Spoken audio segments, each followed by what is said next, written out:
சிரியாவினுடைய தலைநகர் டமஸ்கஸ்ல சிரிய அரசாங்கத்தினுடைய ஜனாதிபதி மாளிகை வளாகம், பாதுகாப்பு அமைச்சக கட்டிடம், அதேபோன்று இராணுவ தலைமையகம் உள்ளிட்ட பல இடங்களில் இஸ்ரேலிய ஆக்கிரமிப்பு இராணுவம் பயங்கரமான தாக்குதல்களை நடத்தி கொண்டிருக்கிறது.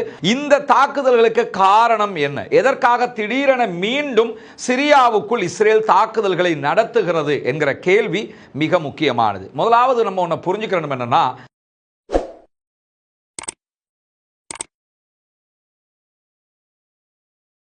அன்பிற்கினிய சகோதர சகோதரிகளே, நம் அனைவர் மீதும் ஏக இறைவனுடைய அமைதியும் கருணையும் உண்டாகட்டுமாக என்கிற பிரார்த்தனைகளோடு, சற்று முன்னால் நீங்கள் அதிகம் கேள்விப்படக்கூடிய ஒரு விவகாரமாக மாறி இருப்பது என்னன்னா, சிரியாவினுடைய தலைநகர் டமஸ்கஸ்ல சிரிய அரசாங்கத்தினுடைய ஜனாதிபதி மாளிகை வளாகம், பாதுகாப்பு அமைச்சக கட்டிடம், அதேபோன்று இராணுவ தலைமையகம் உள்ளிட்ட பல இடங்களில் இஸ்ரேலிய ஆக்கிரமிப்பு இராணுவம் பயங்கரமான தாக்குதல்களை நடத்தி கொண்டிருக்கிறது.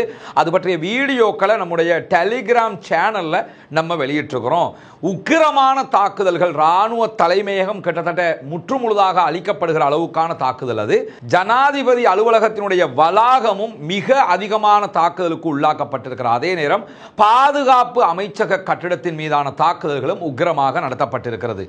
இந்த தாக்குதல்களுக்கு காரணம் என்ன? எதற்காக திடீரென மீண்டும் சிரியாவுக்குள் இஸ்ரேல் தாக்குதல்களை நடத்துகிறது என்கிற கேள்வி மிக முக்கியமானது. முதலாவது நம்ம ஒன்று புரிஞ்சுக்கணும் என்னன்னா, அரபு நாட்டினுடைய ஆட்சியாளர்கள் இவங்களை பொறுத்தவரையில் இவர்கள் சுகபோகத்திற்கும் தங்களுடைய ஆட்சியை காப்பாற்றிக் கொள்வதற்குமானவர்கள் மாத்திரம்தான் என்பதை அடிப்படையாக நம்ம புரிஞ்சு வச்சுக்கிறோம். என்னன்னா, காசாவில் இத்தனை ஆயிரம் குழந்தைகள் கொல்லப்பட்டும் அவர்களுடைய மனது இறங்காமைக்கான காரணமே என்னன்னா, அதை பற்றி பேச